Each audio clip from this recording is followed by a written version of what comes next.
안녕하세요. 반갑습니다. 이번 삼천 비기에서도 영양만 듬뿍 가져가시기 바랍니다. 감사합니다. 이제 인공지능의 세계, 즉 Artificial Intelligence의 세계, AI의 세계로 들어가 보도록 하겠습니다. 이번 챕터에서는 인공지능과 관련된 전반적인 개략적인 내용 살펴보도록 하겠습니다. 본 학습 자료를 제작하면서 참고한 책입니다. 시중에서 여러분들이 구입할 수 있는 책입니다. 참고 교재로 여러분들이 활용하시기 바랍니다. 본 학습 자료를 제작하면서 참고한 각종 인터넷 사이트입니다. 다양한 AI에 관련된 자료가 인터넷에 올라와 있는 것입니다. 여러분들도 참고하시기 바랍니다. 먼저 이세돌과 알파고의 바둑 대결에 관해서 알아보도록 하겠습니다. 2016년 3월 9일에 열린 이세돌과 알파고의 바둑 대결, 즉 사람과 인공지능의 바둑 대결은 특히 동북아시아, 한국, 중국, 일본에서 일반 대중들에게 AI, 즉 인공지능을 알리는 계기가 되었던 것입니다. 구글로 보면 그렇게 많지 않은 돈을 쓰면서 인공지능 분야에서 높은 기술력을 갖춘 기업이라는 마케팅을 효율적으로 수행한 결과가 되었던 것입니다. 알파고를 만든 사람은 영국의 기업 딥마인드 대표이사 데미스 허사비스였던 것입니다. 물론 현재는 구글이 딥마인드를 인수해서 구글이 자회사가 되었지만 허사비스는 계속 딥마인드의 CEO로서 회사를 운영하고 있는 것입니다. 허사비스의 경력은 특이하다라고 할 수 있는 것입니다. 1976년 영국에서 출생하게 되는 것입니다. 13세 때 이미 게임에 관심을 갖고 세계 유소년 체스 2위를 하게 되는 것입니다. 15세 때 고교를 졸업하고 얼마 안 돼서 바로 게임 개발에 뛰어들게 되는 것입니다. 상당히 많은 게임 다양하게 개발했다고 하는 것입니다. 물론 허사비스는 어떻게 보면 천재성도 있다고 할 수 있는 것입니다. 22세 때 영국의 케임브리지대를 졸업하게 되는 것입니다. 물론 전공은 컴퓨터공학입니다. 컴퓨터공학을 전공한 엔지니어라고 할 수 있는 것입니다. 이후 내과학에 관심을 갖고 33세 때 런던대에서 내과학 분야에서 박사 학위를 받게 되는 것입니다. 인공지능, 즉 AI 분야로 뛰어들게 된 계기가 된 것입니다. 여기서 이세돌과 대결한 AI 이름은 알파고였던 것입니다. 이름에 관해서 간단히 알아보도록 하겠습니다. 알파는 구글의 지주회사 이름이 알파벳이기 때문에 구글을 알리기 위해서 알파라는 이름을 따온 것입니다. 고는 일본식 한자인 것입니다. 일본식 한자로서 바둑이라는 의미를 갖고 있는 한자, 즉 바둑 고자인 것입니다. 일본을 고려한 것입니다. 알파고와 대결한 사람은 한국 사람 이세돌인 것입니다. 역시 한국 사람을 배려한 것입니다. 이세돌과 알파고가 대결하는 과정에서 알파고의 역할을 대신한 사람이 중국의 판웨이인 것입니다. 역시 중국을 또 고려한 것입니다. 구글의 치밀한 전략이라고 할 수 있는 것입니다. 대표적인 마케팅 전략인 것입니다. 딥마인드사에서 개발한 인공지능 바둑 프로그램 알파고는 여러 개의 버전이 있는 것입니다. 최초의 버전은 알파고 판입니다. 중국인 바둑기사, 프로기사입니다. 판의와 대결한 첫 번째 버전 알파고 판이었던 것입니다. 물론 판의가 알파고 판에게 패한 것입니다. 다음 이세돌과 대결한 알파고 리가 다음 버전으로 탄생한 것입니다. 여기에서도 인공지능이 사람을 이기게 되는 것입니다. 이때 충격은 굉장히 컸던 것입니다. 다음 세계 1위 중국인 바둑기사 커제와 대결한 버전이 알파고 마스터입니다. 커제는 이세돌과 알파고 리와의 대결에서 굉장히 큰 소리를 쳤지만 커제도 역시 마스터에게 패하게 되는 것입니다. 최종 버전이 알파고 제로인 것입니다. 알파고 판, 알파고 리, 알파고 마스터는 학습을 시킬 때 그동안 프로 기사들이, 즉 사람들이 두어왔던 기보를 기반으로 학습을 시켰던 것입니다. 기보를 기반으로 학습하면서 알파고 자신의 바둑 실력을 높였던 것입니다. 그런데 알파고 제로는 사람, 즉 프로 기사가 두었던 기보로 학습하는 것이 아닙니다. 알파고 제로에게는 바둑의 룰만 가르쳐 준 것입니다. 룰만 가르쳐 주고 너 스스로 학습해 라고 자율학습을 시킨 것입니다. 자율학습만으로 알파고 제로는 최고의 실력을 갖추게 되는 것입니다. 알파고 제로는 알파고 리에게 100승을 하게 되는 것입니다. 100판 둬서 100번 이긴 것입니다. 알파고 마스터와 100판을 둬서 89승 11패, 거의 천하무적이라고 할 수 있는 것입니다. 알파고 제로를 끝으로 구글에서는 더 이상 바둑 프로그램, 바둑 인공지능 AI를 개발하고 있지는 않는 것입니다. 계속 사람보다 뛰어난 바둑 프로그램을 개발하는데 의미는 없는 것입니다. 지금까지 이세돌과 알파고의 대결에 관해서 간단히 알아보았습니다. AI라는 인공지능을 일반 대중들이 알게 되는 계기가 되었던 것입니다. 인공지능의 역사에서 하나의 사건이라고 할 수도 있는 것입니다.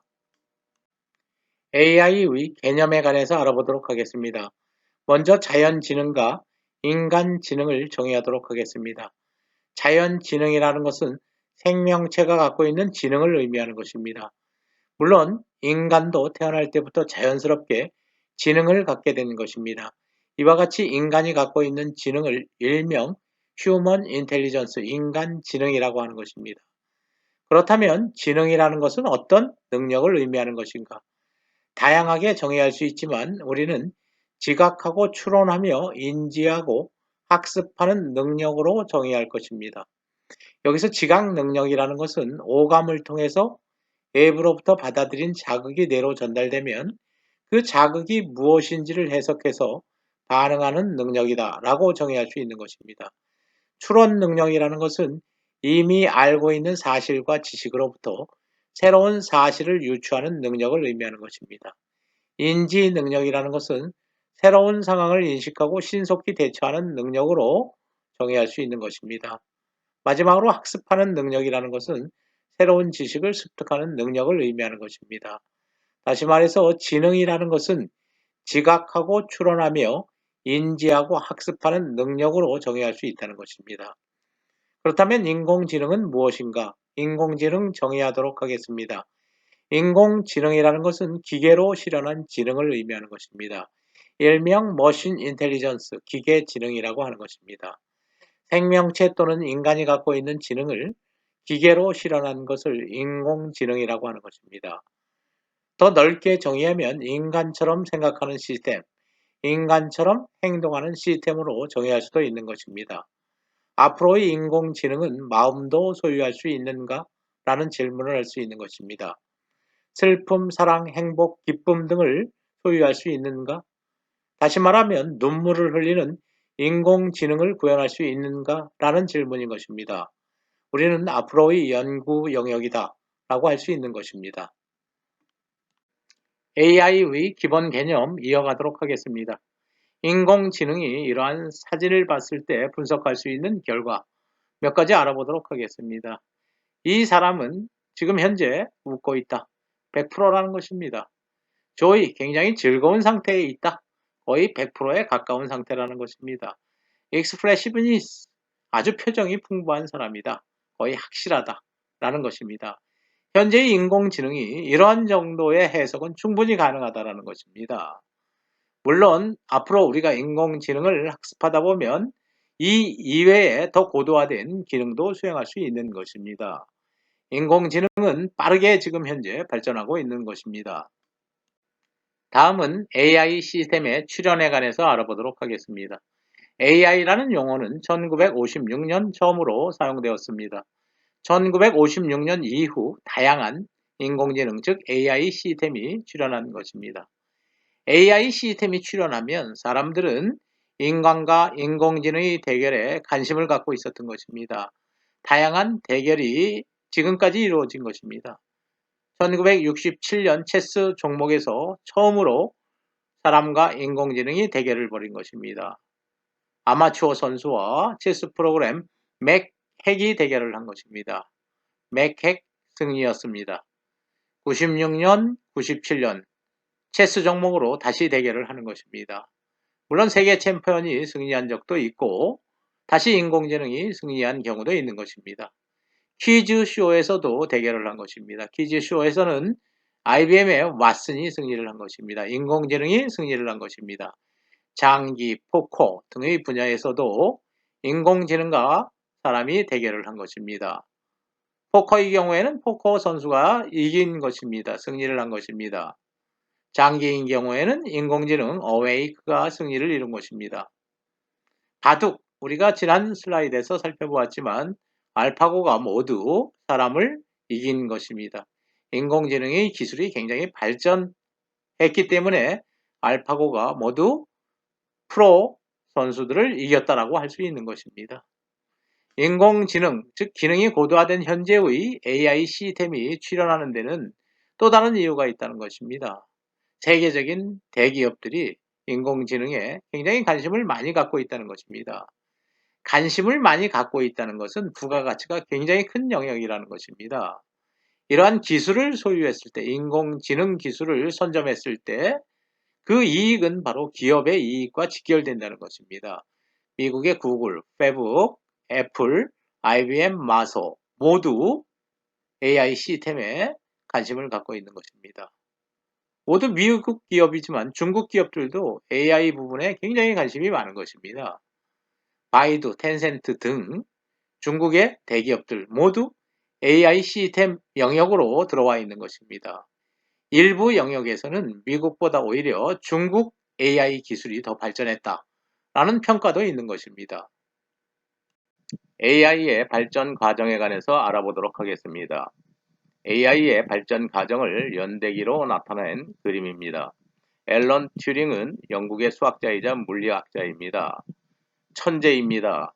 앨런 튜링 때문에 현재의 컴퓨터가 탄생되었다 라고 할 수 있는 것입니다. 따라서 앨런 튜링을 컴퓨터 과학의 할아버지라고 하는 것입니다. 앨런 튜링이 인공지능과 관련된 직접적인 연구 실적을 낸 것은 아니었으나 컴퓨터 과학의 창시자라는 뜻에서 상징적으로 인공지능의 역사에 등장시켰다라고 할 수 있는 것입니다. 실제적으로 AI라는 용어는 1956년 미국의 다트머스 대학에서 처음으로 사용됐던 것입니다. AI, 인공지능이라는 용어 그 자체가 굉장히 사람들을 설레게 했던 것입니다. 이제 머신에 지능을 부여한다고 한다면 뭔가 인간과 유사한 기계를 만들 수 있겠다라는 장밋빛 꿈을 꾸게 된 것입니다.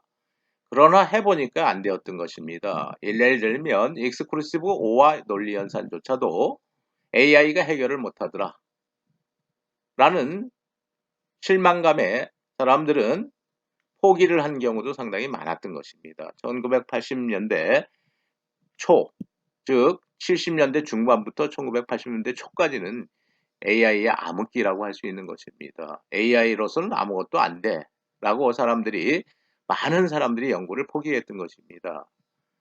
1980년도 초가 지나서 중반이 되면서 다시 엑스퍼트 시스템, 즉 전문가 시스템의 분야에서 AI가 일부 활성화되기도 하였던 것입니다.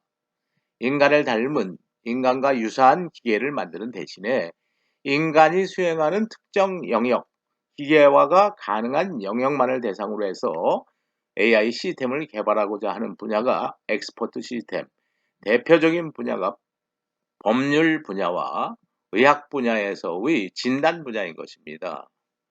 문진에 의해서 병을 진단하는 부분, 이 부분이 이제 엑스퍼트 시스템에서 해결하고자 했던 부분입니다. 법전을 기반으로 변호사가 수행하는 변호의 역할, 이 부분을 또 역시 AI 인공지능으로 대체하고자 하는 엑스퍼트 시스템이 일부 활성화되기도 하였던 시대입니다. 다시 90년대 들어가면서 AI가 암흑기로 또 빠져들어가는 것입니다. 2000년대 들어서 일부 학자들이 AI를 연구하고 있었던 것입니다. 그 중에서도 포기하지 않고 AI가 암흑기에 빠져들어갈 때도 계속 AI에 관련된 연구를 수행한 사람이 제프리 힌튼이라는 사람입니다. 토론토 대학의 제프리 힌튼이었던 것입니다. 2000년대 초반 논문 심사에서 인공신경망이라는 단어만 나오면 뭐야 이거 옛날 거잖아 라고 심사도 안 한 그런 때 제프리 힌튼 교수는 인공지능에 관련된 연구, 특히 머신러닝에 관련된 연구를 지속해 왔던 것입니다. 드디어 2006년 Fast Running Algorithm for Deep Belief Net이라는 논문을 발표하는데, 이 논문이 지금 여러분들이 듣고 있는 딥러닝에 관련된 처음 논문이었던 것입니다. 그동안 안 되던, 인공지능 분야에서 잘 해결이 안 되던 많은 문제가 이 딥러닝 방식에 의해서 해결된 것입니다. 2010년 중후반부터 지금 현재까지 인공지능, 특히 딥러닝, 머신러닝에 관련된 연구가 굉장히 활성화되고 있는 것입니다. 드디어 지금 현재는 인공지능의 시대를 열게 된 것입니다. 구글이 딥마인드를 인수하고 또 힌튼 교수를 영입하게 되는 것입니다. 페이스북은 뉴욕 대학의 얀 루큰 교수를 영입하는 것입니다. 중국 바이두에서는 스탠퍼드 대학의 앤드루 응 교수를 영입한 것입니다. 구글, 페북, 바이두가 세계 3대 거장이라고 할 수 있는, 인공지능 분야의 거장이라고 할 수 있는 교수들을 영입해서 직접 상업화에 기여를 하게 되는 것입니다. 지금 현재는 인공지능의 시대이다 라고 얘기할 수 있는 것입니다. 미국에서도 대개 공학, 공과 대학에 입학한 학생들의 90%가 장래 희망이 AI 연구자인 것입니다. 제프리 힌트는 특히 인공지능의 역사에서 특별한 사람으로 기록되는 인물인 것입니다. AI의 발전 과정 이어서 알아보도록 하겠습니다. 계산에 강한 컴퓨터를 아인슈타인과 같은 머신으로 만드는 것이 인공지능의 목표라고도 할 수 있는 것입니다. 물론 현재의 컴퓨터를 아인슈타인과 같은 머신으로 만든다는 것은 불가능할지 몰라도 소녀의 감성을 느끼고 귓속말을 이해하고 또 연인의 사랑스러운 동작을 부러워하는 AI로 분명 발전할 수 있을 것입니다. 다음은 대뇌피질 신경세포 뉴런에 관련된 부분입니다. AI에서 기본적으로 우리가 먼저 살펴보아야 할 내용이 인간의 지능을 담당하는 뉴런이라는 신경세포인 것입니다. 셀리브럴 코텍스, 즉 대뇌피질, 우리 머리의 표피층에는 다양한 뉴런이 존재한다는 것입니다. 머리 윗부분 두정엽, 또 머리 뒷부분 후두엽에도 신경세포들이 분포되어 있다는 것입니다. 측두엽, 옆부분과 전두엽, 앞부분에도 역시 다양한 많은 수의 뉴런들이 분포되어 있는 것입니다. 이러한 신경세포들이 우리의 인간의 지능을 담당하는 역할을 수행하는 것입니다. 대뇌피질에는 약 10의 11승계, 즉 1000억 개의 뉴런이 있다는 것입니다. 각각의 뉴런은 다른 뉴런과 연결되어 있는데 하나의 뉴런이 즉 이웃 1000개의 뉴런과 연결되어 있다는 것입니다. 뉴런과 뉴런이 연결되는데 시냅스라는 기관이 존재하는 것입니다. 시냅스를 통해서 하나의 뉴런이 이웃 1000개의 뉴런과 연결된다는 것입니다. 뉴런이 약 1000억 개라고 한다면 시냅스는 10의 14승계, 1000억 개에 1000을 곱한 그러한 10의 14승계가 되는 것입니다. 신경세포와 신경세포, 뉴런과 뉴런 간에는 전기 신호로 신호를 주고받는 것입니다. 우리 컴퓨터도 마찬가지로 전기 신호로 신호를 전송하고 있는 것입니다. 컴퓨터의 에너지 효율이 10-6승 줄인 반면에 우리 뇌의 에너지 효율 초당 10-16승 줄, 효율이 굉장히 높다는 것입니다. 이러한 인간에게는 굉장히 효율 좋은 뉴런이라는 신경세포에 의해서 지능이라는 고도의 기능을 수행하고 있는 것입니다. AI의 기능과 영역에 관해서 알아보도록 하겠습니다. 먼저 AI의 기능을 축약해서 표현하면 AI의 기능은 학습, 추론, 인지이다 라고 간단하게 얘기할 수 있는 것입니다. AI는 학습할 수 있어야 하는 것입니다. 스스로 학습해서 다양한 지식을 습득할 줄 알아야지 AI가 되는 것입니다. 또한 AI는 습득한 지식을 기반으로 다양한 결론을 유추할 줄 알아야 된다는 것입니다. 결론을 유추하면 그 결론에 따라서 AI는 행동을 결정하거나 또는 어떤 사물을 인식하거나 다양한 인간의 지능적 행위를 수행할 수 있어야 한다는 것입니다. AI의 기능을 축약해서 얘기한다면 학습 추론 인지다 라고 얘기할 수 있는 것입니다. 인공지능의 영역은 굉장히 다양한 연구 영역을 포함하고 있는 것입니다. 그 중에 일부 영역이 머신러닝 영역이 되는 것입니다. 굉장히 중요한 영역입니다.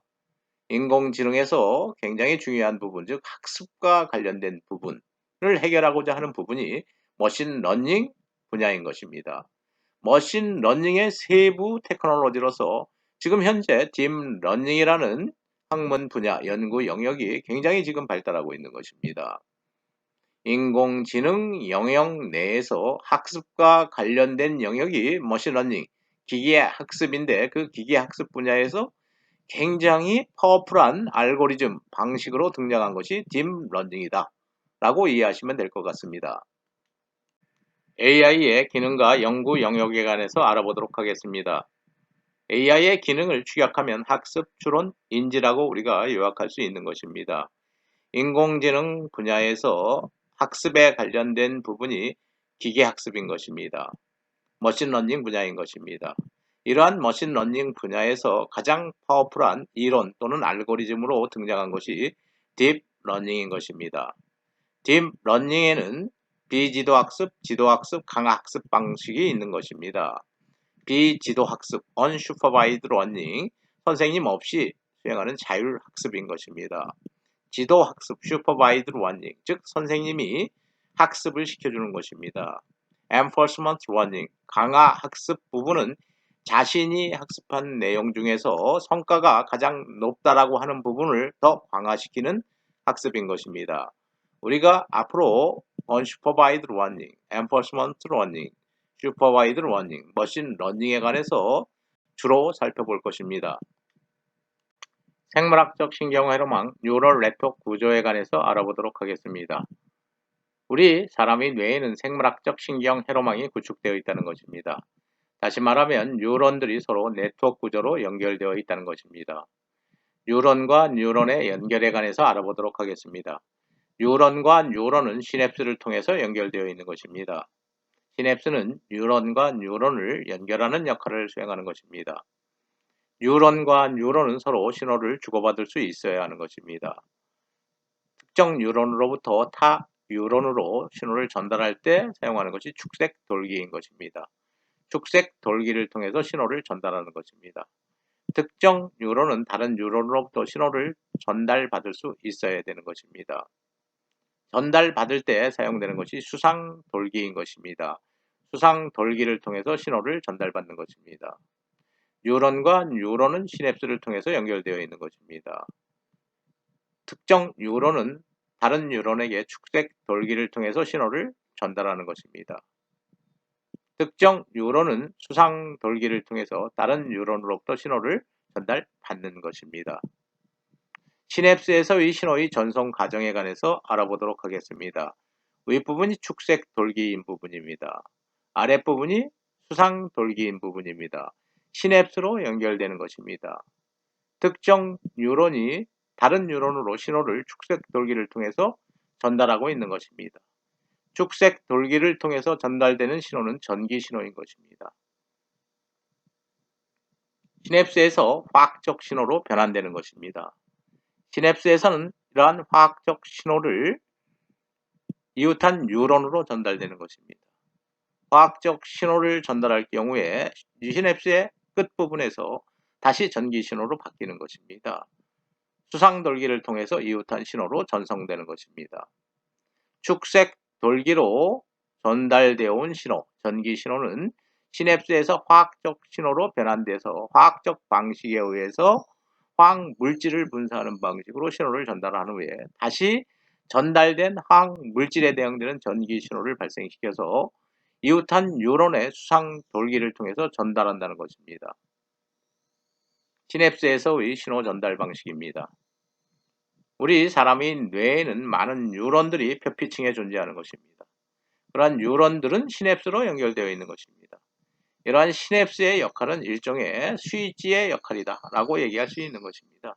전달되는 신호가 기준값 이상이 될 경우에 이웃한 뉴런으로 신호를 전달하는 것입니다. 스위치가 ON 되는 것입니다. 전달되는 신호가 기준치보다 적을 경우에 스위치는 끊어지는 것입니다. 전달하지 않는 것입니다. 우리는 보통 신호 전달이라는 용어를 쓰고 있지만 뉴런에서는 흥분 상태라고 얘기하는 것입니다. 흥분 상태를 전달할 것이냐, 전달하지 않을 것이냐에 관련된 부분인 것입니다. 정리하도록 하겠습니다. 수상돌기가 있는 것입니다. 이웃한 뉴런으로부터 신호를 받아들일 때 사용되는 것입니다. 세포체가 있는 것입니다. 셀버디가 있는 것입니다. 물론 핵이 셀버디 내에 존재할 것입니다. 정보를 받아들이고 그 정보를 연산하고 출력하는 중요한 역할을 하는 것입니다. 축색 돌기가 있는 것입니다. 축색 돌기를 통해서 다른 뉴런으로 신호를 전달하는 것입니다. 시냅스가 있는 것입니다. 시냅스는 뉴런과 뉴런을 연결하는 역할을 하는 것입니다. 뉴런 간의 정보 교환은 시냅스를 통해서 수행된다. 이 시냅스 부분은 굉장히 중요한 부분인 것입니다. 생물학적 신경회로망 뉴럴 네트워크 구조 정리하는 부분입니다. 셀버디, 세포체가 있는 것입니다. 세포체에 수상돌기가 연결되어 있는 것입니다. 또 세포체에 축색돌기가 연결되어 있는 것입니다. 뉴런과 뉴런은 시냅스로 연결되는 것입니다. 축색돌기나 아니면 수상돌기에 전달되는 신호는 모두 전기 신호인 것입니다. 정리하도록 하겠습니다. 수상돌기는 인접한 뉴런으로부터 신호가 세포체로 전달되는 통로를 의미하는 것입니다. 세포체가 신호를 인접한 뉴런으로부터 받는 통로인 것입니다. 세포체, 셀버디에 해당하는 부분입니다. 정보를 받아들여서 연산하고 출력하는 역할을 하는 부분입니다. 우리가 전 슬라이드에서 살펴보지 않은 하나의 부분 더 살펴보도록 하겠습니다. 축색 융기부가 있는 것입니다. 축색 융기부가 하는 일은 수상돌기를 통해서 입력된 자극이 스레시홀드 값, 임계치를 넘으면 축색 돌기를 통해서 신호를 전달하고 임계치보다 낮으면 전달하지 않는 역할을 축색 융기부가 하는 것입니다. 우리는 보통 신호로 표현하지만 신경세포 분야에서는 흥분이라고 표현하는 것입니다. 흥분 상태가 어느 정도 이상이 되면 문턱지 값보다 더 넘으면 축색돌기로 그 흥분을 전달하고 흥분 값이 적은 경우에는 무시하고 전달하지 않는다는 것입니다. 그러한 역할을 하는 게 축색 융기부의 역할인 것입니다. 축색 돌기, 인접한 뉴런으로 세포에 신호를 전달한다. 흥분을 전달하는 역할을 하는 것입니다. 시냅스는 뉴런과 뉴런을 연결하는 역할을 하는 것입니다. 역시 뉴런 간의 정보 교환, 시냅스가 가장 중요한 역할을 수행한다 라는 부분인 것입니다. 생물학적 신경회로망 뉴럴 네트워크 모델에 관련된 마지막 슬라이드입니다. 시냅스에 관해서 조금 더 살펴보는 부분입니다. 우리 사람의 뇌에 구축된 뉴럴 네트워크 모델을 블록 다이아그램으로 나타낸 것입니다. 다른 뉴런으로부터 입력되는 신호는 수상 돌기를 거쳐서 세포체에 전달되는 것입니다. 세포체에서는 다시 축색 돌기와 시냅스를 통해서 인접한 다른 뉴런으로 신호를 전달하는 과정인 것입니다. 여기서 시냅스는 뉴런과 뉴런을 연결하는 부분에 해당하는 것입니다. 다시 말하면 뉴런에서 뉴런으로 신호를 전달하는 부분이라는 것입니다. 시냅스에 전기 신호가 도착할 것입니다. 전기 신호가 시냅스에 도착함으로써 이제 시냅스에 신호 전달이 시작되는 것입니다. 전기 신호에 의해서 자극된 시냅스는 화학물질을 방출하게 되는 것입니다. 방출한 화학물질에 비례하는 전기 신호로 바뀌어서 다시 인접한 뉴런에 신호가 전달되는 것입니다. 전기 신호에 의해 자극된 시냅스는 화학물질, 즉 화학 신호를 방출하는 것입니다. 이 화학 신호는 다시 시냅스의 마지막 단에서 전기 신호로 바뀌어서 인접한 뉴런으로 신호가 전달되는 것입니다. 시냅스는 흥분 상태에 있을 수도 있고 시냅스는 억제 상태에 있을 수도 있는 것입니다. 흥분 상태에 있는 시냅스를 흥분성 시냅스, 억제 상태에 있는 시냅스를 억제성 시냅스라고 하는 것입니다. 흥분성 시냅스라는 것은 시냅스 전 뉴런의 전기 신호로 시냅스 후 전기 신호의 전위를 오히려 올라가게 하는 경우 시냅스가 흥분 상태에 있다는 것입니다. 시냅스 전 뉴런의 전기 신호로 시냅스 후 전기 신호의 전위를 내리는 경우를 억제성 시냅스라고 하는 것입니다. 다시 말하면 시냅스가 억제 상태에 있다는 것입니다. 참고하시기 바랍니다. 인류 최초의 인공뉴런 모델 퍼셉트론에 관해서 알아보도록 하겠습니다. 워렌 맥클럭과 월터 피치는 1943년 내의 뉴런 모델이라는 발표에서 인류 최초로 인공뉴런 모델 퍼셉트론을 제안하게 되는 것입니다. 퍼셉트론에 관해서 알아보도록 하겠습니다. 퍼셉트론에는 다수의 인풋이 존재할 수 있는 것입니다. X1, X2, XP까지 존재할 수 있는 것입니다. 이러한 인풋에는 웨이트, 즉 가중치가 적용돼서 전달된다는 것입니다. 그러한 가중치는 시냅스와 관련된 부분입니다. 시냅스가 입력되는 신호를 어떤 크기로 전달할 것이냐에 관련된 부분입니다. 만약에 가중치가 0이라면 이러한 입력 신호는 전달되지 않을 것입니다. 가중치가 1이라면 동일한 신호 크기가 전달될 것입니다. 가중치가 1보다 크다면 더 큰 신호로 증폭되어 전달되는 것입니다. 신호의 가중치가 1보다 작다면 신호보다 더 작은 신호가 전달되는 것입니다. 이런 가중치가 적용되어서 입력 신호가 전달되고 그 후에 모두 합해지는 것입니다. 이렇게 합해주는 부분을 서밍 정션이라고 정의한 것입니다. 이 부분의 신호값은 x1 곱하기 w1 시그마 더하기 x2 곱하기 w2 시그마 더하기 xp 곱하기 wi가 되는 것입니다. 서밍 정션의 값 우리가 수학적으로도 표현할 수 있는 것입니다. 물론 이 서밍 정션의 외부에서 전달되는 신호가 바이어스로 작용될 수 있다는 것입니다. 이런 바이어스 값은 0이 될 수도 있고 양수가 될 수도 있고 음수가 될 수도 있는 것입니다.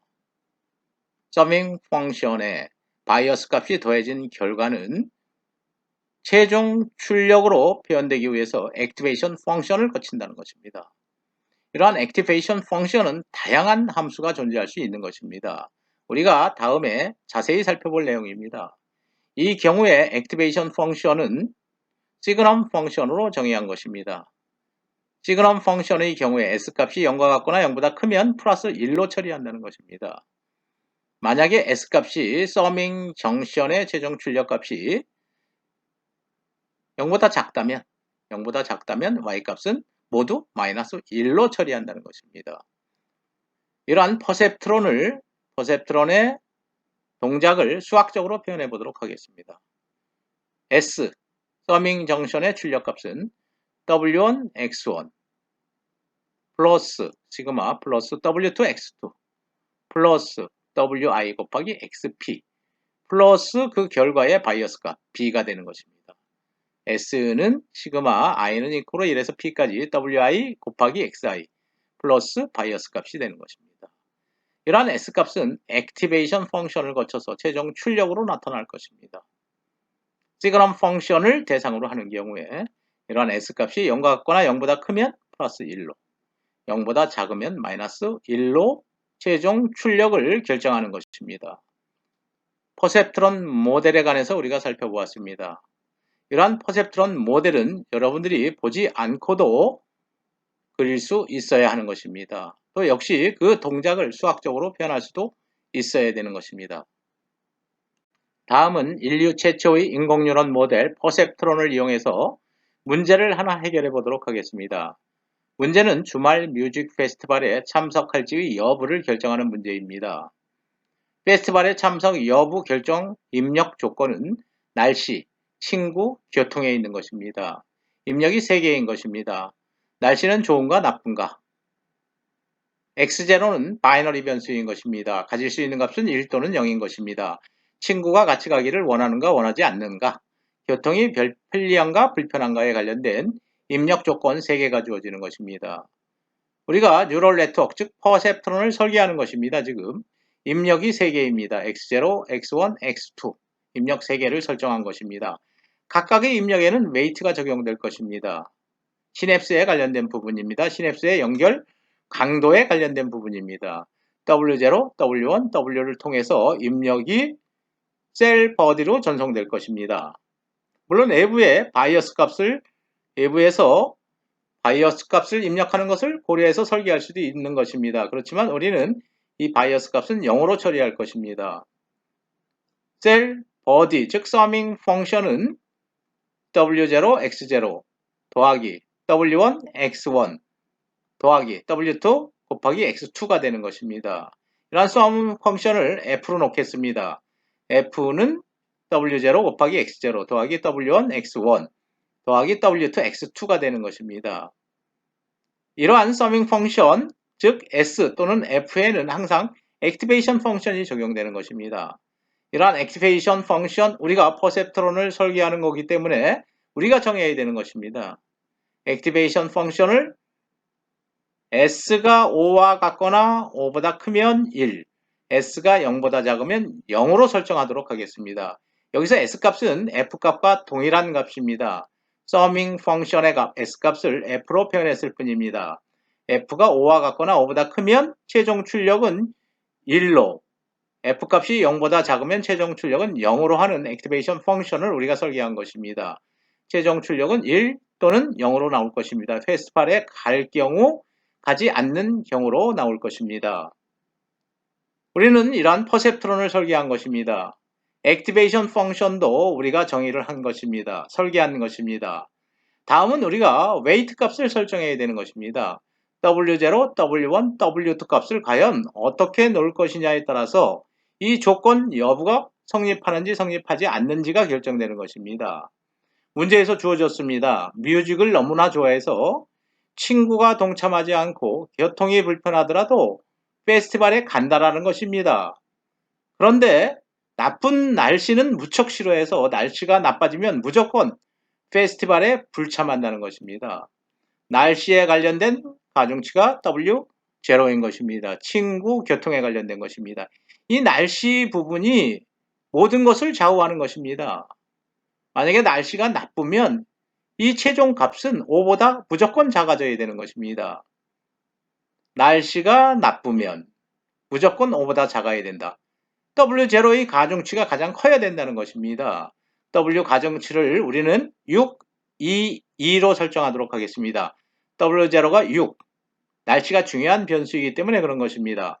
W1, 2, W2, 2로 설정하겠습니다. 만약에 날씨가 나쁘다면 X0가 0이 될 것입니다. 0 곱하기 6은 0. 친구가 있고 교통이 편리해도 2 더하기 2, 5보다 작게 되는 것입니다. 페스티벌에 가지 않는 것입니다. 6, 2, 2로 설정하면 이러한 입력 조건에 의해서 페스티벌 참석 여부를 결정하는 경우 모든 것이 정답이 된다는 것입니다. 날씨가 좋고 친구가 같이 가기를 원하는데 교통은 불편하다. 값을 대입하면 5보다 크게 나오는 것입니다. 가는 것입니다. 교통이 편리하고 친구가 같이 가기를 원하는데 날씨는 나쁘다. 날씨는 나쁘기 때문에 X0가 0이기 때문에 0이 되는 것입니다. 2 곱하기 1, 2 곱하기 1, 4가 되는 것입니다. 날씨가 나쁘기 때문에 5보다 작기 때문에 가지 않는 것입니다. 세 개의 조건 어떻게 융합하든 어떻게 조합하든 이러한 논리식에 의해서 최종 우리가 답을 얻을 수 있다는 것입니다. 최초의 인공 뉴런 모델을 이용해서, 즉 퍼셉트론을 이용해서 우리가 주말 뮤직 페스티벌에 참석할지의 여부를 결정하는 문제를 하나 해결한 것입니다. 즉 다시 말하면 퍼셉트론을 우리가 설계한 것입니다. 지금까지 우리는 주말 뮤직 페스티벌에 참석할지의 여부를 판단하는 뉴럴 네트워크, 퍼셉트론의 형태로 설계한 것입니다. 이런 뉴럴 네트워크 설계에서 우리는 W0, W1, W2를 지능을 갖고 있는 우리 사람이 결정한 것입니다. W0는 6, W1은 2, W2는 2로 하는 것이 적정하다라고 우리가 판단한 것입니다. 인간은 지능이 굉장히 높기 때문에 이런 W0, W1, W2 값을 결정할 수 있었던 것입니다. 그런데 인간이 뉴럴 네트워크를 설계하는 과정에서 웨이 값까지 다 설정해 준다고 한다면 이런 뉴럴 네트워크 모델은 실질적으로 지능적 행위를 하지 못한다라고 할 수 있는 것입니다. 기존의 방식대로 알고리즘에 따라서 사람이 시키는 대로 연산만 할 뿐이라는 것입니다. 뉴럴 네트워크에서는 자기 스스로 W0, W1, W2를 결정하는 것이 필요한 것입니다. 이런 뉴럴 네트워크에서 웨이트 W0, W1, W2를 결정하는 일을 트레이닝, 학습한다라고 하는 것입니다. 학습에 의해서 W0, W1, W2를 결정해야 되는 것입니다. 학습의 개념 간단하게 설명을 했습니다. 우리가 앞으로 상세하게 살펴볼 내용이 학습에 관한 내용인 것입니다. 최초의 인공뉴런 모델 퍼셉트론을 이용해서 우리는 페스티벌에 참석할지 여부를 결정하는 문제도 해결해 보았습니다. 퍼셉트론 구조 다시 한번 정리하도록 하겠습니다. 입력이 주어지는 것입니다. 각각의 입력에는 웨이트가 적용될 것입니다. 각각의 웨이트가 적용돼서 더해질 것입니다. 이런 더해지는 것은 셀 바디에서 수행하는 연산인 것입니다. 일명 이러한 연산을 서밍 정션 혹은 서밍 펑션이라고 하는 것입니다. 서밍 정션에 의해서 생성되는 논리식은 x1 곱하기 w1 더하기 x2 곱하기 w2 더하기 xp 곱하기 wi가 되는 것입니다. 이러한 서밍 펑션에 액티베이션 펑션이 적용돼서 최종 출력이 결정되는 것입니다. 이 경우에 웨이트 값이 굉장히 중요한 역할을 한다는 것입니다. 웨이트 값이 어떤 값이 설정되느냐에 따라서 이러한 퍼셉트론의 기능이 정확하게 결정된다는 것입니다. 웨이트 초기 값은 우리가 인위적으로 설정할 수 있습니다. 그 문제를 해결하기 위한 정확한 웨이트 값은 학습에 의해서 결정되는 것입니다. 우리가 앞으로 학습에 관련된 부분이 굉장히 중요한 부분으로 자리 잡을 것입니다. 예를 들면 슈퍼바이즈드 러닝이 있는 것입니다. 슈퍼바이즈드 러닝은 선생님이 있는 학습 방법인 것입니다. 물론 언슈퍼바이즈드 러닝, 자율학습 방법도 있는 것입니다. 뉴럴 네트워크를 학습시키는 방법 중에 하나가 선생님이 있는 학습 방법인 것입니다. 입력이 뉴럴 네트워크, 이런 퍼셉트론도 일종의 뉴럴 네트워크입니다. 입력이 뉴럴 네트워크에 들어가면 출력이 나올 것입니다. 그 출력을 평가해야 되는 것입니다. 정확한 출력인지 아닌지. 이 출력을 평가하는 역할을 기여사, 티처가 한다는 것입니다. 기여사가 평가해서 그 평가 결과에 따라서 신경 회로망을 학습시켜야 되는 것입니다. 원하는 출력이 나올 때까지 학습시키는 것입니다. 신경 회로망을 학습시킨다는 것은 이 신경 회로망에 사용된 웨이트 값을 결정한다는 것입니다. 이 웨이트 값을 어떻게 설정하느냐에 따라서 입력에 대한 원하는 출력이 나오는지 여부가 결정되기 때문에 그런 것입니다. 퍼셉트론이든 뉴럴 네트워크이든 이 웨이트 값을 결정하는 것이 곧 이러한 퍼셉트론 또는 뉴럴 네트워크를 학습한다라는 것이다 라는 의미 이번 기회에 기억하시기 바랍니다. 인공 뉴런 모델 퍼셉트론 계속 알아보도록 하겠습니다. 이번 슬라이드에서는 트레이닝 데이터, 즉 학습 데이터를 이용한 뉴럴 네트워크의 슈퍼바이드 러닝에 관해서 알아볼 것입니다. 학습 방법에 관해서 알아보는 부분입니다. 슈퍼바이드 러닝이라는 것은 선생님이 있는 학습 방법인 것입니다.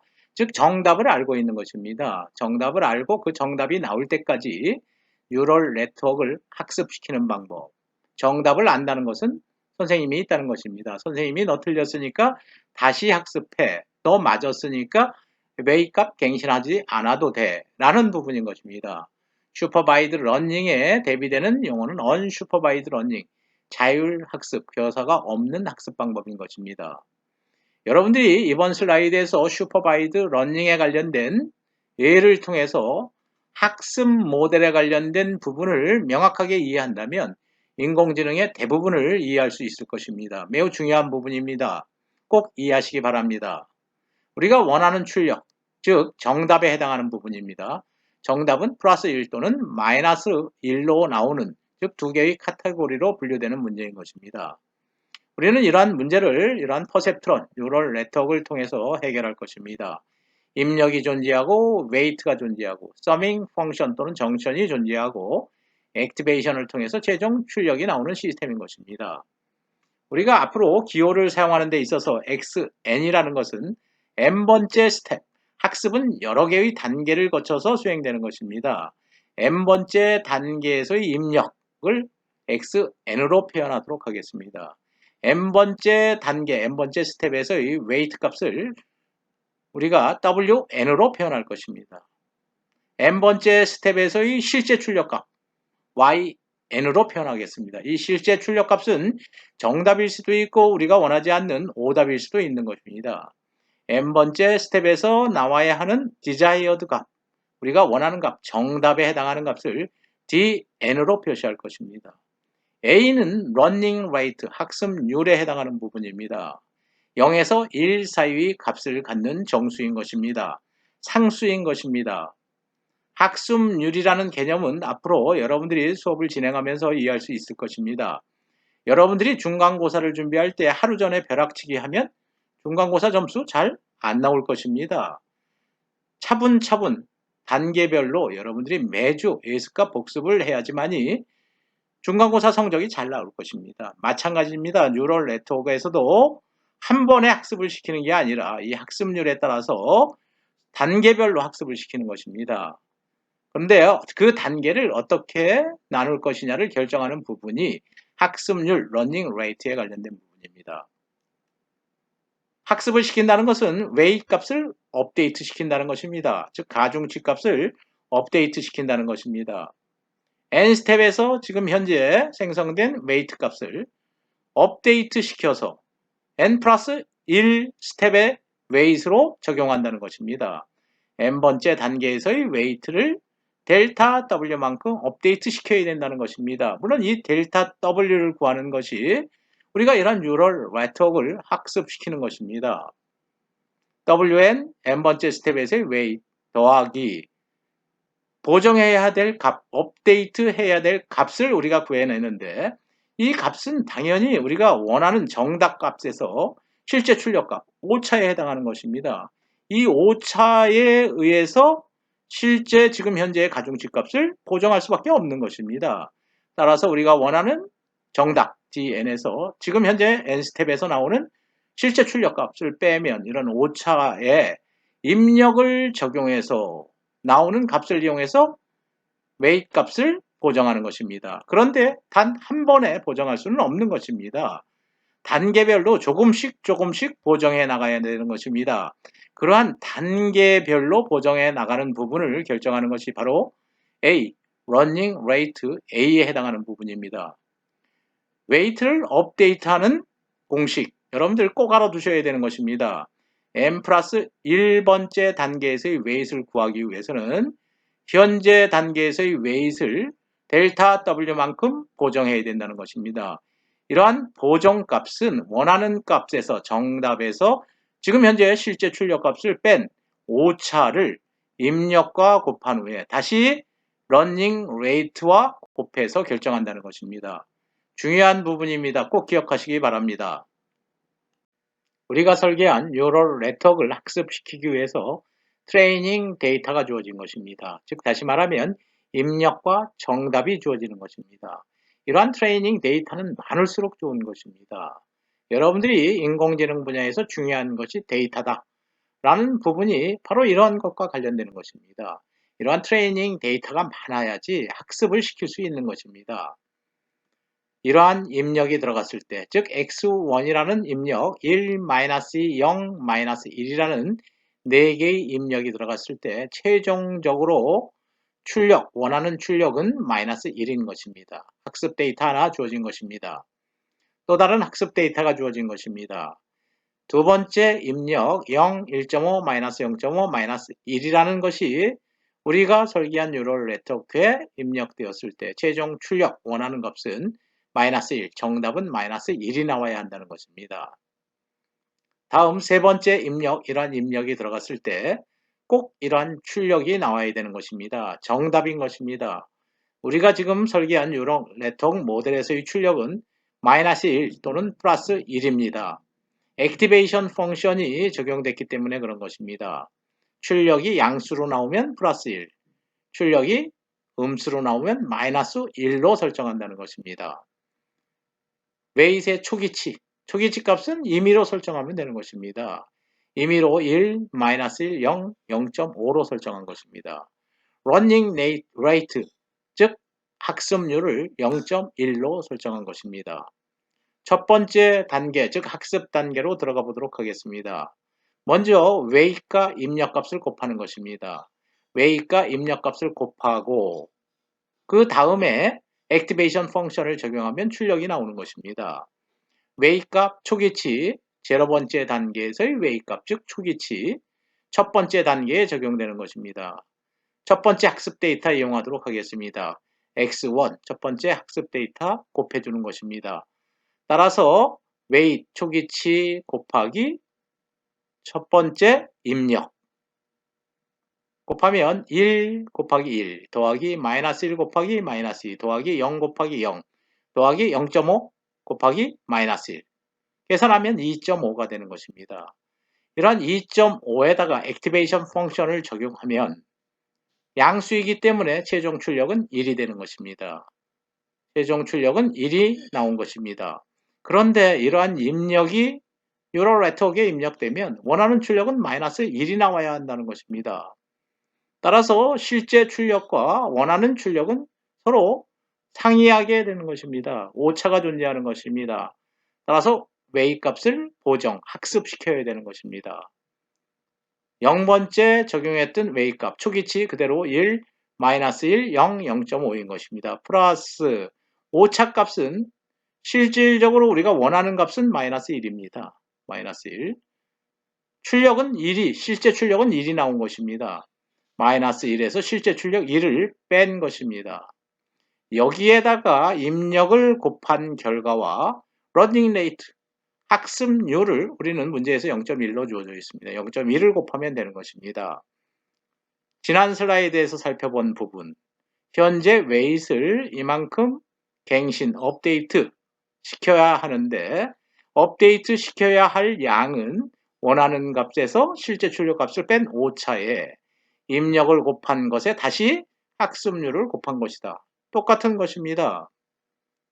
우리가 원하는 값은 마이너스 1인데 실제 출력이 1이 나왔기 때문에 그 두 값을 뺀 게 오차에 해당하는 것입니다. 여기에 입력을 곱한 결과에 다시 러닝 레이트, 학습률을 적용한 것입니다. 0번째 스텝에서의 웨이트, 초기치 그대로 1, 마이너스 1, 0, 0.5, 마이너스 1, 마이너스 1, 마이너스 2, 0.1 곱하기 마이너스 2, 마이너스 0.2, x1, 1, 마이너스 2, 0, 마이너스 1, 1, 마이너스 2, 0, 마이너스 1. 계산해 보도록 하겠습니다. 1 빼기 0.2 곱하기 1, 0.8입니다. 마이너스 1 빼기 0.2 곱하기 마이너스 2, 마이너스 0.6. 마찬가지로 0 빼기 0.2 곱하기 0, 0입니다. 0.5 빼기 마이너스 0.2 곱하기 마이너스 1, 0.5 더하기 0.2, 0.7이 되는 것입니다. 첫 번째 스텝에서의 웨이 값 보정된 것입니다. 초기 값, 즉 0번째 스텝에서의 웨이 값은 1, 마이너스 1, 0, 0.5인 것입니다. 이러한 웨이트 값을 적용했더니 이러한 입력을 넣었을 때 원하는 출력이 나오지 않은 것입니다. 따라서 이렇게 학습에 의해서 웨이트 값을 고정한 것입니다. 다음은 두 번째 입력 데이터와 정답을 가지고 뉴럴 네트워크를 학습시켜 보도록 하겠습니다. 첫 번째 스텝에서의 웨이 값, 우리가 전 슬라이드에서 구한 것입니다. 0.8, 마이너스 0.6, 0, 0.7인 것입니다. 두 번째 입력값 0, 1.5, 마이너스 0.5, 마이너스 1이 나온 것입니다. 계산했더니 마이너스 1.6이 나온 것입니다. 액티베이션 펑션을 적용하면 음수이기 때문에 마이너스 1로 출력할 수 있는 것입니다. 원하는 출력 마이너스 1인 것입니다. 실제 출력 마이너스 1인 것입니다. 실제 출력과 원하는 출력이 동일한 경우입니다. 이런 경우에는 실질적으로 학습이 필요 없는 경우입니다. 원하는 출력이 나왔기 때문입니다. 그러나 똑같은 방법에 의해서 학습을 시켜보도록 하겠습니다. 이제 두 번째 단계로 넘어갈 웨이 값은 첫 번째 단계에서의 웨이 값 0.8, 마이너스 0.6, 0, 0.7인 것입니다. 플러스 0.1은 러닝 레이트인 것입니다. 오차값. 실질적으로 우리가 원하는 값은 마이너스 1이었던 것입니다. 빼기 실제 출력 마이너스 1이 나온 것입니다. 빼기 마이너스 1이니까 플러스 1. 이 값이 0이 되는 것입니다. 이 값이 0이 되기 때문에 보정할 값이 0이 된다는 것입니다. 따라서 W1 값이나 W2 값이나 똑같은 것입니다. 정답이 나왔기 때문에 보정할 필요가 없다는 것, 학습이 이루어지지 않는 것입니다. 0.8, 마이너스 0.6, 0, 0.7 동일한 웨이값이 산정되는 것입니다.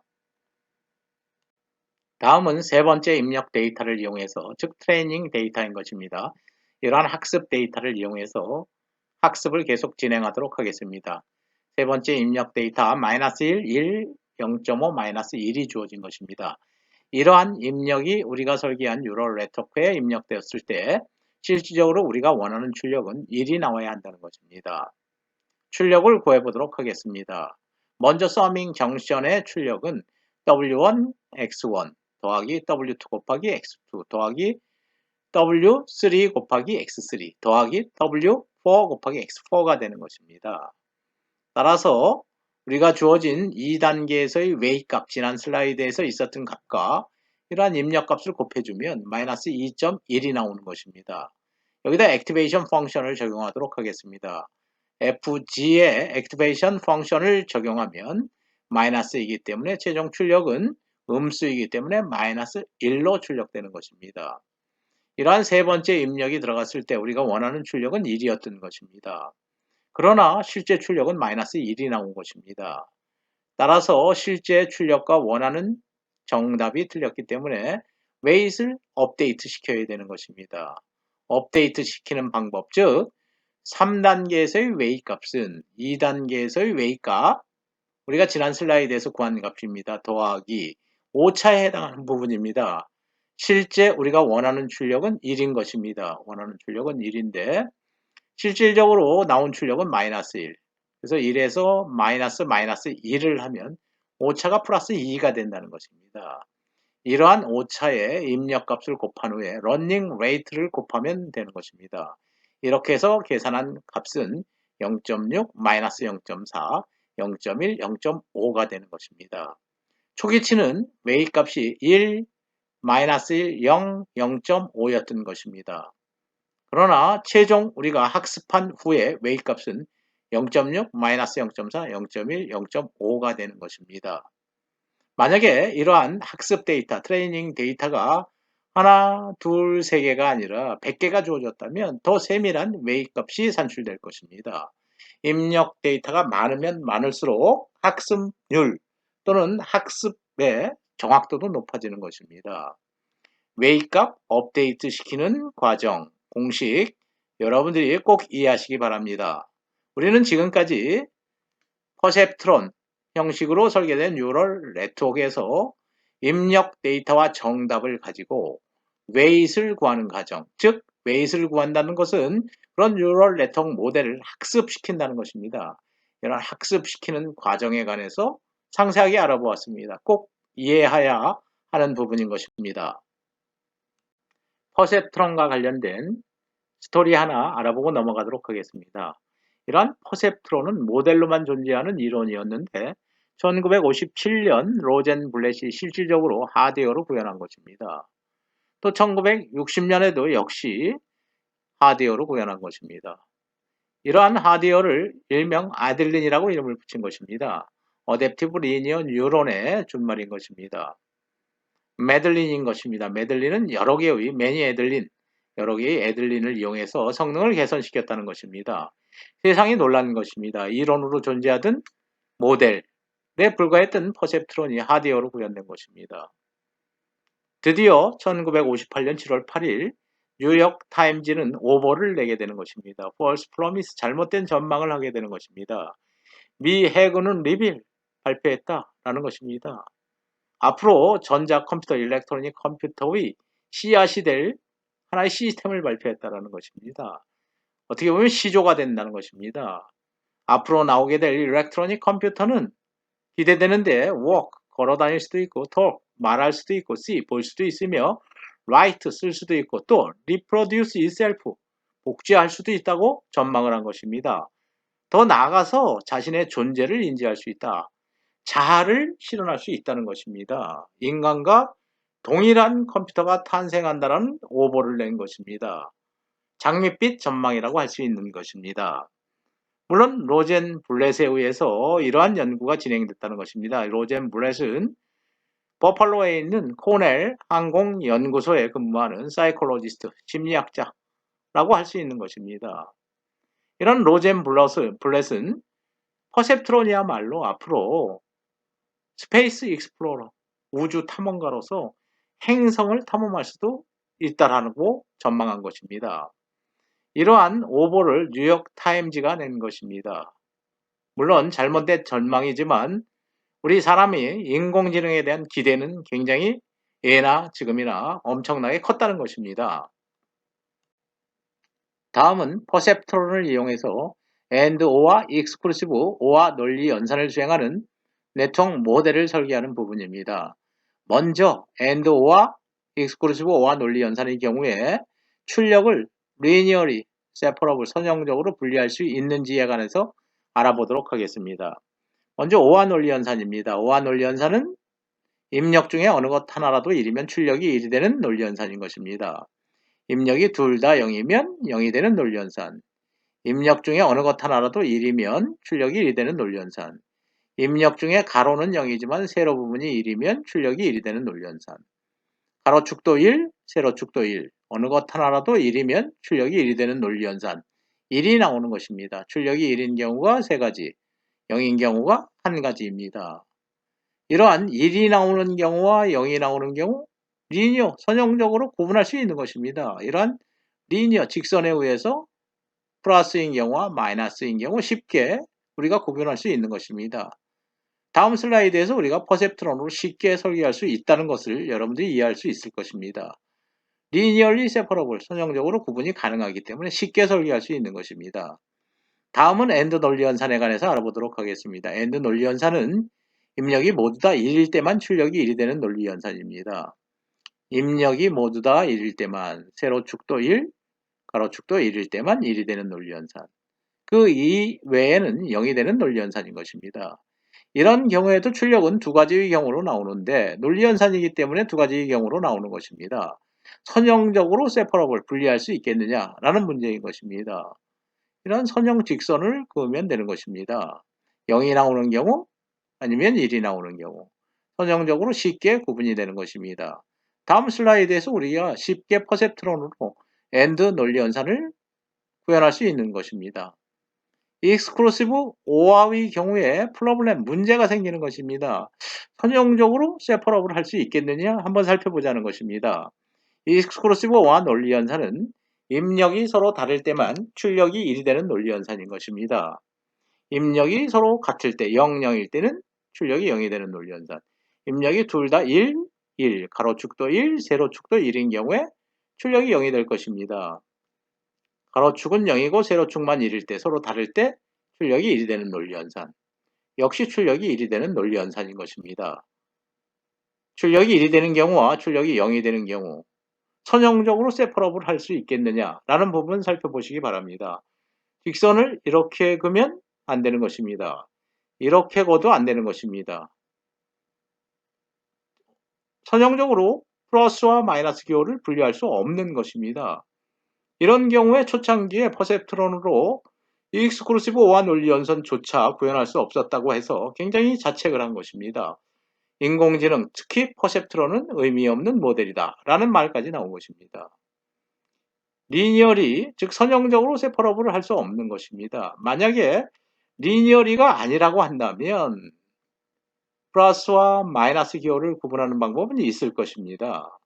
이렇게 곡선으로 구분하면 되는 것입니다. 이렇게 구분하면 이 안에 부분은 플러스, 바깥 부분은 마이너스 구분할 수도 있는 것입니다.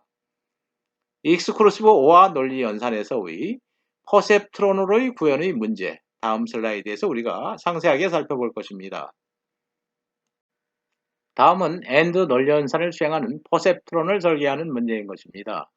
입력 두 개가 주어진 것입니다. X0, X1인 것입니다.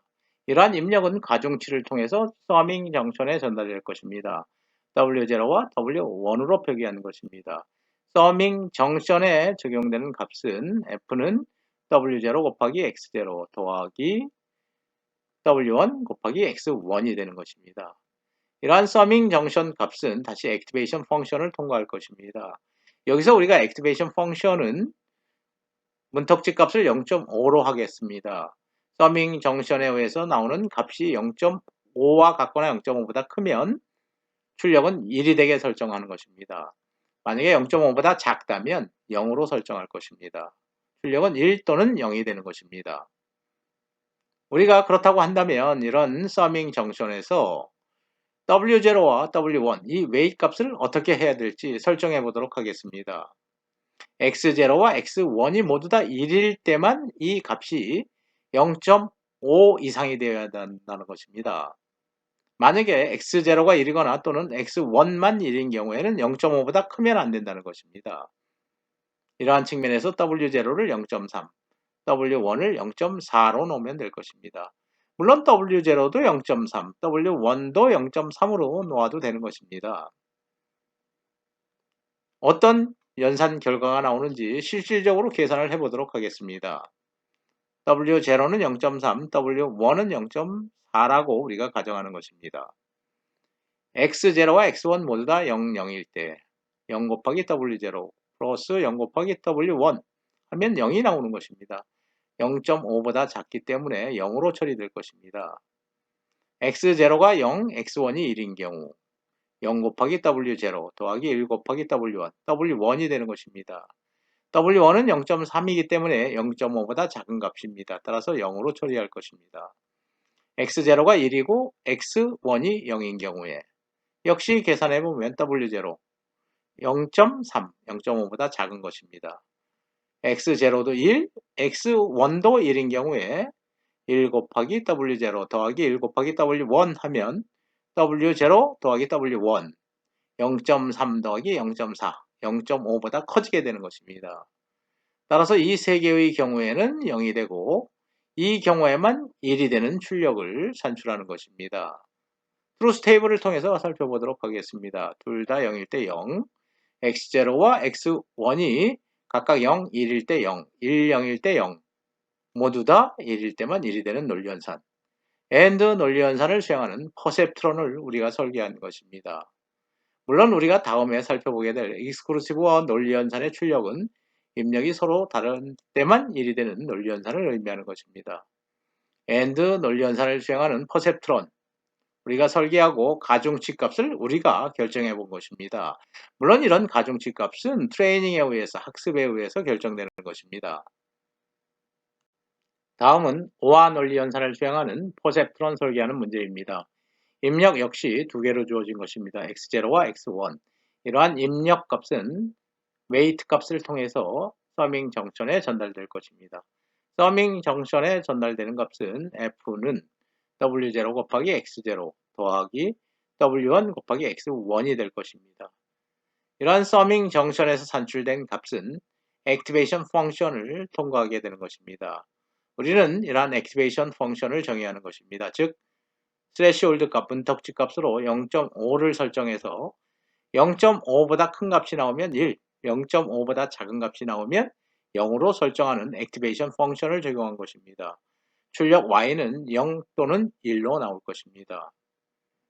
그렇다면 액티베이션 펑션을 적용해서 우리가 원하는 출력을 얻기 위해서는 웨이트 값 W0와 W1을 과연 어떻게 설정할지, 이 부분이 가장 중요한 팩터가 되는 것입니다. X0와 X1이 둘 다 0일 때 0 곱하기 W0 더하기 0 곱하기 W1 F 함수는 0이 될 것입니다. F는 W0, X0 더하기 W1, X1에서 0 곱하기 W0, X1이 1인 경우 1 곱하기 W1 하면 W1이 나올 것입니다. X1이 X0가 1이고 X1이 0인 경우 계산하면 1 곱하기 W0, W0가 나오는 것입니다.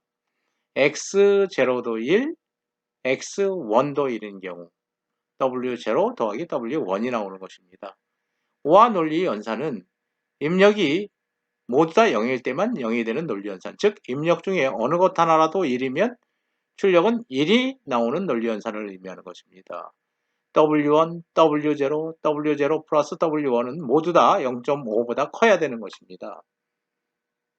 모두 다 0.5보다 크기 위해서는 W0와 W1 어떻게 설정하면 되겠습니까? W0나 W1 모두 0.5보다 크게 설정해야 된다는 것입니다. 그래야지 이 경우 W1이 출력이 되는 경우, W0가 출력이 되는 경우, 또 W0 플러스 W1이 출력이 되는 경우 모두 다 0.5보다 크다는 것입니다. 0.6, 0.6 설정해도 될 것입니다. 0.7, 0.7로 설정해도 되는 것입니다. 0.6, 0.8로 설정해도 되는 것입니다. 우리가 원하는 출력 0, 1, 1, 1이 나올 것입니다. 입력 중에 어느 것 하나라도 1이면 출력이 1이 되는 논리연산. 5와 논리연산을 수행하기 위해서는 웨이 값을 둘 다 0.5보다 크게 해야 된다는 것입니다.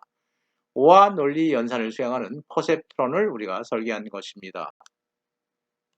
다음은 익스클루시브 5와 논리연산을 퍼셉트론으로 설계하는 문제입니다. 입력 2개가 주어진 것입니다. 역시 웨이트 값 2개가 주어진 것입니다. 서밍 정션 부분이 존재하는 것입니다. 서밍 정션에서의 출력은 W0 곱하기 X0 더하기 W1 곱하기 X1인 것입니다. 액티베이션 펑션으로서 우리는 스레시홀드 값을 0.5로 설정하도록 하겠습니다. 서밍 정션에서 나오는 값이 0.5보다 크면 출력은 1, 0.5보다 작으면 출력은 0으로 설정하면 되는 것입니다. 서밍 정션에서 나오는 출력의 입력이 둘 다 0, 0인 경우, X0와 X1이 각각 0, 1인 경우, 1, 0인 경우, 1, 1인 경우에 서밍 정션의 출력값은 0, W1, W0, W0 더하기 W1이 될 것입니다. 익스클루시브 1 논리연산은 입력이 서로 다를 때만 1이 되어야 하는 것입니다. 입력이 서로 같을 때는 0이 되어야 하는 것입니다. 따라서 이 경우에는 0.5보다 작아야 되는 것입니다.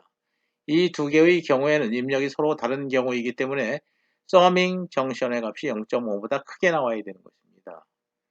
이 경우는 입력이 서로 같기 때문에 서밍 정션의 결과값이 0.5보다 작게 나와야 하는 것입니다. 이러한 조건을 만족하는 W0와 W1을 여러분들이 선택하기 바랍니다. W0 더하기 W1이 0.5보다 작은데 W1 그 자체는 0.5보다 커야 되고 W0도 0.5보다 커야 되고 W1이 0.5보다 크고 W0가 0.5보다 커야 되는데 두 개를 더한 값이 0.5보다 작아야 된다. 이러한 조건을 만족하는 W0, W1은 존재하지 않는 것입니다. 그렇다고 한다면 퍼셉트론으로 익스클루시브 논리 연산조차 수행할 수 없다는 것입니다. 간단한 익스클루시브 오화 문제도 해결하지 못한다. 라는 자괴감에 빠졌던 것입니다.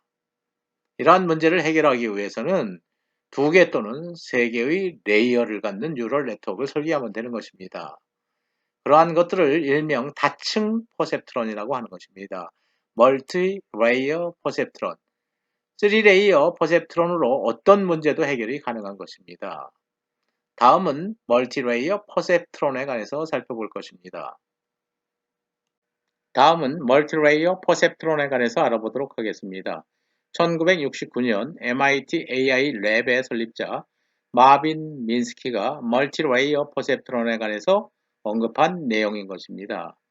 멀티레이어 퍼셉트론은 꼭 필요한 것이다. 멀티레이어 뉴럴 네트워크라고도 할 수 있는 것이다. 그런데 이러한 멀티레이어 퍼셉트론을 트레인 학습시킬 수 있는 적용 가능한 방법 발견할 수 있겠느냐? No one on Earth had found a viable way to train. 지구상의 어느 누구도 적용 가능한 학습 방법을 찾아내지는 못할 것이다. 라고 언급한 것입니다. 멀티레이어 뉴럴 네트워크의 하나의 예인 것입니다. 인풋 레이어와 아웃풋 레이어가 존재할 것입니다. 인풋 레이어와 아웃풋 레이어 사이에 존재하는 레이어를 일명 히든 레이어라고 하는 것입니다. 이 경우에 히든 레이어 2개가 있는 것입니다. 총 4개의 레이어로 구성된 뉴럴 네트워크입니다. 뉴런과 뉴런, 뉴런과 뉴런, 뉴런과 뉴런을 연결하는 모든 부분에 웨이트 값이 필요한 것입니다. 이렇게 많은 웨이트 값을 어떻게 학습시킬 것이냐에 관련된 문제점을 마빈 민스키는 지적한 것입니다. 물론 지구상의 어느 누구도 발견할 수 없다고 했지만 이 마빈 민스키의 의도는 미래에까지 불가능하다는 얘기는 아니었던 것입니다. 현재 나름대로의 연구 결과로서는 웨이트 값을 결정하는 방법, 학습시키는 방법이 가장 큰 문제가 될 것이다 라고 언급한 것입니다. 다음은 멀티레이어 퍼셉트론에서의 학습 방법에 관련된 내용 조금 더 알아보도록 하겠습니다. 멀티레이어라는 것은 입력층과 출력층 사이에 하나 이상의 은닉층을 가지는 신경 회로망을 의미하는 것입니다. 인풋 레이어와 아웃풋 레이어 사이에 존재하는 레이어를 일명 히든 레이어라고 하는 것입니다. 하나 이상의 레이어가 존재할 때 이러한 뉴럴 네트워크를 멀티레이어 뉴럴 네트워크라고 하는 것입니다. 이 경우에는 하나, 둘, 셋, 3레이어 뉴럴 네트워크가 되는 것입니다. 이러한 멀티레이어 뉴럴 네트워크는 단층 퍼셉트론의 문제점을 해결하기 위해서 제안된 것이었습니다. 그러나 이러한 웨이 값들을 학습하는 학습 알고리즘이 없었던 것입니다. 따라서 60년대에서 70년대 사이에 멀티레이어 프로토콜에 관련된 연구는 전혀 진행되지 않았던 것입니다. 80년대 중반 오류 역전파 즉 에러 프로퍼게이션 알고리즘이 학습 규칙으로 제안된 것입니다. 학습 방법이 새롭게 제안되는 것입니다. 이러한 새롭게 제안된 알고리즘의 기본은 desired value 즉 목표값과 실제 출력값의 차이가 결국 오차에 해당하는 것입니다. 이러한 오차를 제곱한 것을 코스트 펑션으로 정의하는 것입니다. 이러한 코스트 펑션은 적을수록 좋은 것입니다. 오차 함수라는 것입니다. 이러한 코스트 펑션을 최소화하는 알고리즘으로서 그레디언트 디센트 알고리즘을 제안했다는 것입니다. 코스트 펑션을 최소화하는 알고리즘, 그레디언트 디센트 메소드 또는 알고리즘이 제안됨으로 인해서 멀티레이어 뉴럴 네트워크에 관련된 연구가 활발하게 진행되었던 것입니다. 다음은 멀티레이어 퍼셉트론을 이용해서 익스클루시브 OR 문제를 해결하는 부분에 관해서 알아보도록 하겠습니다. 독립적인 두 개의 퍼셉트론을 설계할 것입니다. 첫 번째 퍼셉트론에서 웨이트 값은 55, 바이어스 값은 마이너스 8인 것입니다. 출력 Y1은 5 곱하기 X1 더하기 5 곱하기 X2 그 결과에 바이어스 값 마이너스 8을 더하는 것입니다. 더하기 마이너스 8 이 결과를 액티베이션 펑션에 적용하면 최종 출력 Y1을 얻게 되는 것입니다. 두 번째 퍼셉트론의 웨이트 값은 마이너스 7, 마이너스 7인 것입니다. 바이어스는 3인 것입니다. 따라서 마이너스 7 곱하기 X1 더하기 마이너스 7 곱하기 X2 더하기 바이어스 값 3의 액티베이션 펑션을 적용하면 최종 출력 Y2를 얻을 수 있는 것입니다. 첫 번째 퍼셉트론의 출력 Y1과 두 번째 퍼셉트론의 출력 Y2를 입력으로 하는 퍼셉트론을 하나 더 설계하는 것입니다. 최종 출력이 익스클루시브 노와 O와 논리 연산의 출력이 되는 것입니다. 이 경우에 웨이트 값은 마이너스 11, 마이너스 11인 것입니다. 바이어스는 6인 것입니다. 마이너스 11 곱하기 Y1 더하기 마이너스 11 곱하기 Y2 더하기 6에다가 액티베이션 펑션을 적용하면 최종 익스클루시브 O와 논리 연산 결과 Y가 출력되는 것입니다. 입력이 0, 0인 경우 먼저 우리가 문제를 풀어보도록 하겠습니다. 입력이 0, 0, x1도 0, x2도 0인 것입니다. 웨이 값이 5인 것입니다. 바이어스 값이 마이너스 8인 것입니다. 계산하면 0 곱하기 5 더하기 0 곱하기 5, 0, 마이너스 8 하면 마이너스 8이 나오는 것입니다. 마이너스 8에 액티베이션 펑션을 적용하면 음수이기 때문에 0이 되는 것입니다. 0, 0일 때 Y1은 0이 되는 것입니다. 두 번째 퍼셉트론의 출력 알아보도록 하겠습니다. 0, 0, 바이어스 값 마이너스 7, 마이너스 7, 플러스 3, 0 곱하기 마이너스 7 더하기 0 곱하기 마이너스 7, 0인 것입니다. 플러스 3 하면 3이 되는 것입니다. 출력이 양수이기 때문에 최종 출력 Y2 값은 1이 되는 것입니다. 다음에는 Y1, Y2 값, 즉 0, 1 값을 입력시키는 것입니다. 0, 1을 입력하고 바이어스 값은 6, 웨이트 값은 마이너스 11, 11인 것입니다. 마이너스 11, 11 더하기 6, 0 곱하기 마이너스 11 더하기 1 곱하기 마이너스 11, 마이너스 11에 6을 더하면 마이너스 5가 되는 것입니다. 따라서 액티베이션 펑션을 적용하면 최종 출력값은 0이 되는 것입니다. 최종 출력값은 0이 되는 것입니다. 입력이 서로 같을 때는 익스클루시브 OR 논리 연산에서 최종 출력 0이 되는 것입니다.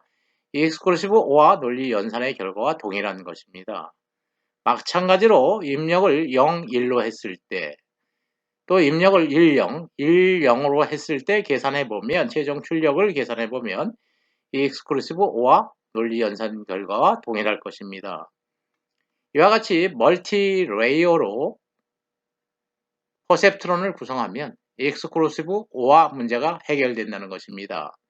다음 슬라이드에서 이러한 네트워크를 멀티 레이어로 정리해서 그려보도록 하겠습니다. 익스클루시브 OR 문제를 해결하기 위한 멀티 레이어 퍼셉트론을 정리해서 그려보도록 하겠습니다. 첫 번째 퍼셉트론입니다. 두 번째 퍼셉트론입니다. 첫 번째 퍼셉트론의 출력과 두 번째 퍼셉트론의 출력을 입력으로 하는 세 번째 퍼셉트론인 것입니다. 이 세 개의 네트워크를 연결해 보도록 하겠습니다. 첫 번째 퍼셉트론과 두 번째 퍼셉트론은 입력이 x1, x2, x1, x2 공통으로 인가되는 것입니다. x1, x2 첫 번째 퍼셉트론에 인가되기도 하고 동일한 입력 x1, x2는 두 번째 퍼셉트론에 인가되기도 하는 것입니다. 첫 번째 퍼셉트론의 출력 y1과 두 번째 퍼셉트론의 출력 y2가 세 번째 퍼셉트론의 입력이 되는 것입니다. 이러한 입력이 세 번째 퍼셉트론으로 인가되어서 최종 출력 y를 얻게 되는 것입니다. 첫 번째 퍼셉트론의 웨이트와 바이어스, 두 번째 퍼셉트론의 웨이트와 바이어스, 세 번째 퍼셉트론의 웨이트와 바이어스 주어진 값이 존재하는 것입니다. 멀티 레이어 프로토콜이 되는 것입니다. 멀티 레이어 퍼셉트론이 되는 것입니다. 다시 말하면 멀티 레이어 뉴럴 네트워크가 구성된 것입니다. 다음 슬라이드에서 모든 네트워크를 명확하게 펼쳐 그려보도록 하겠습니다. 이전 슬라이드에서 우리가 살펴보았던 익스클루시브 OR 문제를 해결하는 멀티레이어 퍼셉트론을 3레이어 뉴럴 네트워크로 정리해서 그려보도록 하겠습니다. 인풋 레이어, 아웃풋 레이어, 히든 레이어 3개가 존재하는 뉴럴 네트워크인 것입니다. 첫 번째 퍼셉트론에 입력되는 입력값은 x1, x2인 것입니다. 두 번째 퍼셉트론에 입력되는 입력값도 역시 x1, x2인 것입니다. x1, x2가 첫 번째 퍼셉트론에 입력되는 것입니다. 이때 웨이트 값은 5, 5인 것입니다. 물론 바이어스 값은 마이너스 8인 것입니다. 첫 번째 입력과 두 번째 입력이 두 번째 퍼셉트론에 입력되는 것입니다. 이때 웨이트 값은 마이너스 7, 마이너스 7이었던 것입니다. 물론 바이어스 값은 3인 것입니다. 각각의 퍼셉트론의 출력이 다음 퍼셉트론에 입력이 되는 것입니다. 다음 퍼셉트론에 입력으로 들어가는 것입니다. 이때 웨이트 값이 마이너스 11, 마이너스 11이었던 것입니다. 물론 바이어스는 6이었던 것입니다. 이러한 네트워크를 거쳐서 우리가 최종 출력 Y를 얻게 되는 것입니다. 멀티레이어 퍼셉트론을 3레이어 뉴럴 네트워크로 정리해서 그린 그림입니다. 여러분들이 이 부분을 또 확실히 그릴 줄 알아야 되는 것입니다. 익스클루시브 OR 논리 연산을 수행하는 멀티레이어 퍼셉트론 또 3레이어 뉴럴 네트워크 꼭 여러분들이 안 보고 그릴 줄 알아야 하는 것입니다. 우리는 지금까지 멀티레이어 퍼셉트론에 관해서 알아보았습니다. 앞으로는 멀티레이어 퍼셉트론이라는 용어를 사용하지 않을 것입니다. 앞으로는 멀티레이어 뉴럴 네트워크 또는 뉴럴 네트워크라는 용어를 사용할 것입니다. 최근 딥러닝의 분야에서 가장 파워풀한 결과를 내고 있는 네트워크가 컨볼루셔널 뉴럴 네트워크인 것입니다. 일명 CNN이라고 하는 것입니다. 이 부분에 대해서는 우리가 앞으로 한 챕터에 걸쳐서 학습할 내용인 것입니다. 컨볼루션 뉴럴 네트워크의 하나의 예입니다. 미국의 르큰 교수가 미국의 수표 인식을 위해서 설계한 뉴럴 네트워크인 것입니다. 한두 개의 레이어로 구성된 네트워크가 아닌 것입니다. 딥러닝에서는 매우 많은 레이어가 사용되고 있다는 것입니다. 멀티 레이어의 문제를 딥러닝 분야에서 컨버전을 통해서 해결했다는 것, 나중에 우리가 자세히 살펴볼 내용입니다. 이 부분에서는 딥러닝 분야에서는 굉장히 많은 멀티 레이어가 사용되는데 그러한 문제에 관련된 학습 부분도 해결할 수 있다 라는 부분을 인식하면 되는 것입니다. 다음은 1991년 상영된 터미네이터 2에 나오는 대사 중의 일부분입니다. Can you run? 너는 학습할 수 있느냐? So you can be. 너는 그렇게 할 수 있을 거야. 너도 잘 알잖아. 뭐 human, 인간보다도 더 잘할걸? Not such a dog all the time. 너는 항상 그런 촌뜨기는 아니잖아. 너는 배울 수 있는 거야. 터미네이터가 대답을 하는 것입니다. My CPU is a neural network process. 나의 CPU는 이래봐도 뉴럴 네트워크 프로세서야. 즉 다시 말하면 A running 컴퓨터, 배울 수 있는 컴퓨터다 라고 대답을 하는 것입니다. 인간이 상상하는 모든 것은 과학보다 앞서가고 있다는 것입니다. 인간이 상상하는 모든 것을 또 과학은 실현하고 있는 것입니다. 뉴럴 네트워크, 인공지능의 한 분야인 것입니다. 여러분들도 인공지능에 대해서 깊게 관심을 가져보시면 사회에 나가서 큰 도움이 될 것입니다.